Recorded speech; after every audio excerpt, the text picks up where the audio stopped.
भाष्यमिदं सर्वं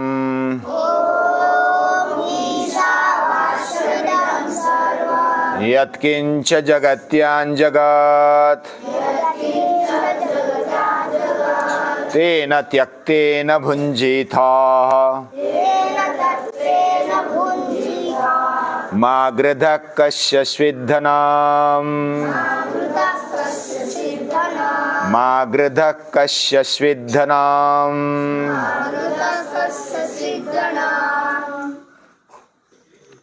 हमने उपनिषदों के बारे में कुछ अभ्यास करने के लिए सोचा और उसके लिए आरंभ भी कर दिया। जब कोई संकल्प हम करते हैं और वो भी शुभ संकल्प करते हैं और उस पर अमल भी करते हैं तो आनंद और बढ़ जाता है, उत्साह बढ़ जाता है। हालांकि हमारी बुद्धि छोटी है, फिर भी अपने अपने लेवल पर हमें अपने बुद्धि का उपयोग करना ही चाहिए। जिसकी बुद्धि जितनी है उतना उपयोग करके आगे बढ़ना, यही तो जीवन का विकास होता है, जीवनोन्नति होती है। उपनिषद ये संवाद है, उपनिषद ये दिव्य विचारों का संवाद है,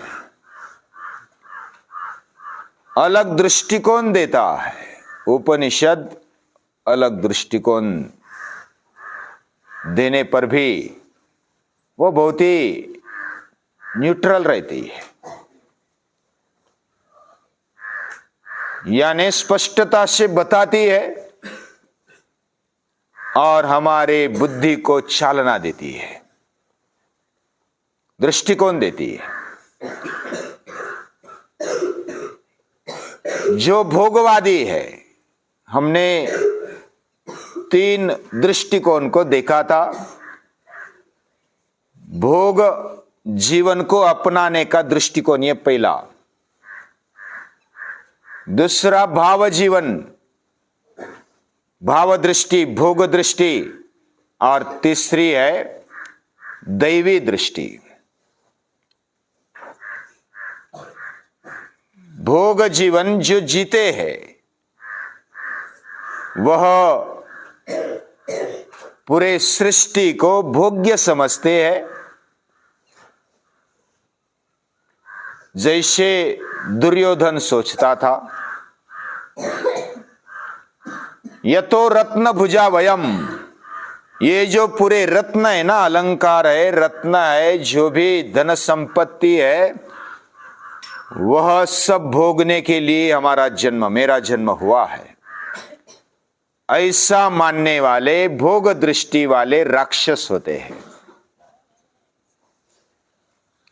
वो हमारे जैसे ही दिखते हैं, हमारे जैसे ही ड्रेस पहनते होंगे। राक्षस यानी अकराल विकराल, बाल बड़े हुए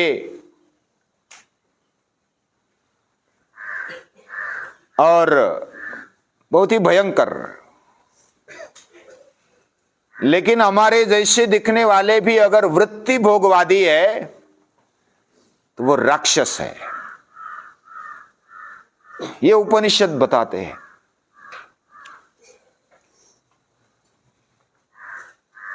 और जो भी समझो कि वेद भी पढ़ता है, वेदवादर, गीता भी कहती वेदवादरता पार्थ नान्यदस्ति वादिना कामात्माना स्वर्ग परा जन्म कर्म फल प्रदाम।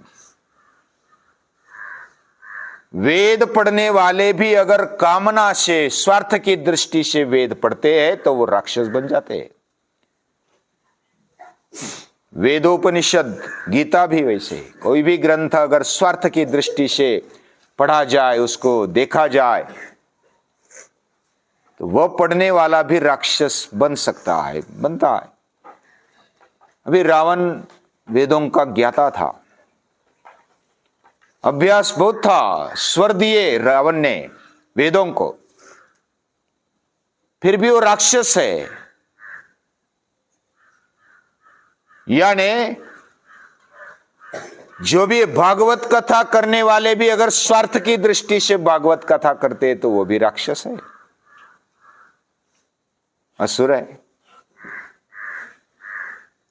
कोई भी कार्य, पूजा भी, जो मंदिर में पूजा करने वाला भी अगर केवल स्वार्थ से करता है, भोगवादी दृष्टि से करता है, तो वो राक्षसी है। अलग अलग मुखवटा पहनकर वो आता है,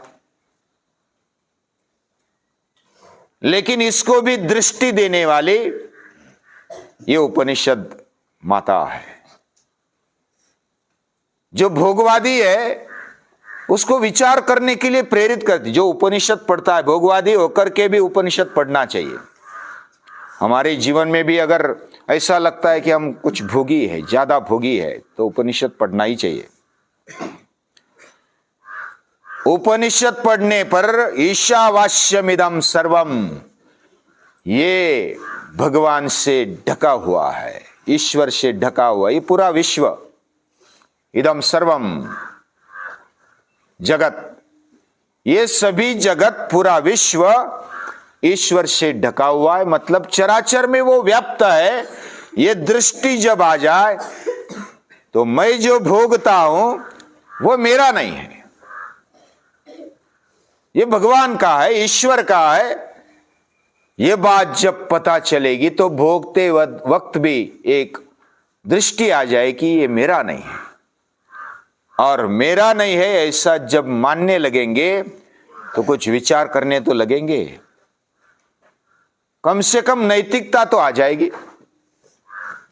यानी उपनिषद हमारे जीवन में, भोगवादी लोगों के जीवन में, हम भी भोगवादी है, हमारे जीवन में नैतिकता लाता है। भोगवादी मतलब हम क्या क्या सोचते हैं, हमें ज्यादा देर तक सोना अच्छा लगता है, अगर पसंदीदा कुछ खाना आ जाए तो ज्यादा खाते हैं कि नहीं खाते, हम अगर कुछ मौज मजा करने को मिल जाए तो करते कि नहीं करते, तो भोगवादी है, इसमें झूठ नहीं है। कोई कोई मेरे तरफ ऐसे अलग नजर से देख रहे थे, इसलिए मैं थोड़ा खुलासा करता हूं। लेकिन जब भोगवादी दृष्टि होने पर भी उपनिषद पढ़ने लगते हैं तो कौन सी दृष्टि आ जाती है? नैतिकता की दृष्टि आ जाती है। मैं भोगता हूं, लेकिन ये मेरा नहीं है, ये किसका है? भगवान का है। ये जीवन, ये शरीर, ये मेरी सांस, मुझे मिला हुआ वैभव, संपत्ति, ये मेरी नहीं है। ऐसी दृष्टि भी आ जाएगी तो नैतिकता आने लगती है। नैतिकता मतलब नीतिमत्ता। मैं प्रामाणिक रहूं, ये मेरा नहीं है, मैं दूसरे का लेता हूं तो कम से कम थैंक यू तो बोलना चाहिए, ये तो आएगा ना। फिर पूजनीय दादाजी बताते त्रिकाल संदेह इसलिए,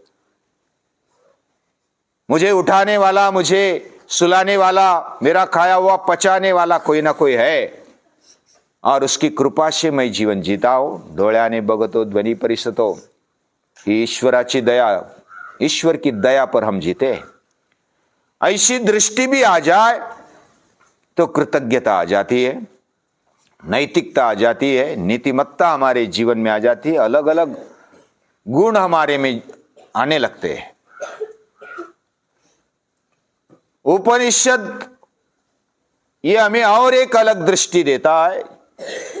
जो भाव जीवन जीते हैं, यानी कि सच्चा मनुष्य बनकर के जीने वालों को भी सृष्टि की तरफ अलग दृष्टि देती है उपनिषद माता। सृष्टि उनके साथ बोलती है। सृष्टि में हम रहते हैं और सृष्टि हमें फूल देती है, फल देती है, पत्ते देती है, तना देती है, धन धान्य देती है, सब कुछ देती है। क्या नहीं देती?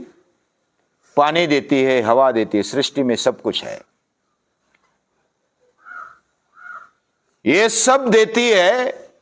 तो भोगवादी दृष्टि से जब भाववादी बन जाते हैं, भाव जीवन हमारे जीवन में आरंभ होता है, तो हम मनुष्य जीवन, अच्छा मनुष्य जीवन जीते हैं और सृष्टि उनके साथ बोलने लगती है। कोई होटल में जाएंगे तो उधर जो भी हमें परोसने वाले भी खाना खिलाते हैं, लेकिन हम ऑर्डर करते हैं, बस प्लेट दे दो, एक राइस प्लेट, तो मिल जाती है। समोसा दे दो तो समोसा मिल जाता है, जो भी मांगते वो मिलता है। लेकिन हम उनको क्या समझते हैं? वैसे हमारी माता भी देती है, हमारी माता भी हमारी इच्छा पूरी करती है कि मुझे ये खाना है, मुझे थाली पीठ ज्यादा पसंद है, तो मां करके देती है। तो क्या वो नौकरानी है? क्या वो होटल की वेटर है? माता में कुछ प्लस है। वैसे सृष्टि की तरफ देखने की दृष्टि जो भाववादी होते हैं उनकी बदल जाती है और सृष्टि उनके साथ बात करती है। हमारे ऋषि सृष्टि में रहे और सृष्टि को, ये हमारी जननी है वसुंधरा, ये जननी है, माता है, वो हमें सब भोग देती है, हमें खाना पीना देती है, हमें हवा पानी देती है, हमें सब आनंद देती है। कितने फूल, कितने गार्डन हम देखते हैं सृष्टि में, तो हमारा मन बहुत ही प्रसन्न हो जाता है। ऐसी प्रसन्नता देने वाली सृष्टि, ये दासी नहीं है। उसको दासी मानेंगे? नहीं मान सकते। वो माता है, वह सुंदर है, सुंदर उसको रखना हमारा कर्तव्य भी है, लेकिन वो दासी नहीं है, वह माता है। और हमारे पूर्वजों ने इस दृष्टि से देखकर उसके साथ अपनापन बांधा। और जब हिमालय के पास जाते हैं तो ऋषि, कोई अगर आइस फैक्ट्री वाला जाता है तो अरे इधर आइस फैक्ट्री, आइसक्रीम की फैक्ट्री खोलेंगे तो कितना अच्छा होगा, ऐसा उसको लगता है, कितना पैसा मिलेगा। लेकिन जब कवि कुलगुरु कालिदास जाते हैं तो उनको भगवान का सौंदर्य दिखता है। हिमालयो नाम नगाधिराजा, ये भगवान का कितना ऐसा स्वच्छ और सुंदर रूप है, ऐसा उनको दिखा। सुंदरता की दृष्टि, ये भाव दृष्टि है। कोई पेड़ के पास हमारे ऋषि गए तो इसके जैसा मेरा जीवन होना चाहिए, परोपकार के लिए मेरा जीवन होना चाहिए। नदी के पास जाते हैं तो नदी बहती है, सूर्य के पास जाते हैं तो सूर्य तेजस्विता देता है, चांद के पास जाते हैं तो चांद शीतलता देता है, सिखाता है। पर्वत के पास जाते हैं तो स्थिरता सिखाता है। कोई शेर के पास जाता है हमारा ऋषि तो पराक्रम सिखाता है। यानी सृष्टि हमें अलग अलग सिखाने के लिए तैयार है। यह भाव दृष्टि है। जब शाकुंतल नाटक पढ़ने जैसा है, कवि कुलगुरु कालिदास ने शाकुंतल नाटक रचा। उसमें शकुंतला जब विदाई देने का प्रसंग आता है, कण्व मुनि उनके पिता, वे पति के घर जाने के लिए आज्ञा देते हैं तो क्या याद करते हैं उनको, उनका भी हृदय भर जाता है। वो हर पेड़ से बोलते हैं कि मेरे बेटी अभी पति के घर जाएगी, विरह होगा, और रोते हैं। इतने तत्वज्ञानी होकर के भी, ब्रह्मवेत्ता होकर के भी वे रोते हैं। उनके जीवन में भाव जीवन देखने को मिलता है। शकुंतला कैसी है? वो पानी पीने के लिए अगर ग्लास हाथ में लेना तो उनको पहले याद आ जाती कि इस पेड़ को मैंने पानी नहीं दिया, पहले उसको पानी दे, बाद में मैं पानी पीऊंगी। फिर उसको फूल आ जाता है तो उसको बड़ा आनंद होता है और वो उत्सव मनाती है। और जब खाने की इच्छा हो जाए तो उनको खाना खिलाया कि नहीं खिलाया, हिरणों को, कुछ ऐसे पशुओं को, पेड़ों को कुछ पानी दिया क्या नहीं दिया, उसको पहले ये याद आता है। पातुम न प्रथमम व्यवस्यति जलम युष्मास्व पीते शुया नादत्ते प्रियमंडना पिभवताम स्नेहेन या पल्लवम। जब नवी पल्लवी आती है ना तो उसको देखकर उसको बड़ा आनंद होता है। अरे कितने अच्छी पल्लवी आ गई, कितने अच्छे पत्ते आ गए, बहुत ही सुंदर दिखते हैं, और वो उसके साथ रम्मान हो जाती है। यह स्नेह से भरी हुई दृष्टि, यह भाव जीवन में देखने को मिलती है।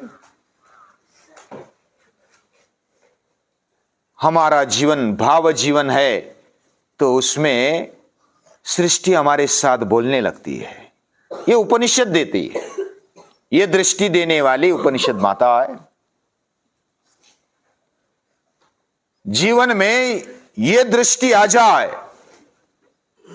पहले जो तपोवन में जाते थे ना विद्यार्थी, गुरुकुल में जाते थे, और विद्यार्थी बहुत ही जिज्ञासु होता था कि मुझे ब्रह्म विद्या चाहिए।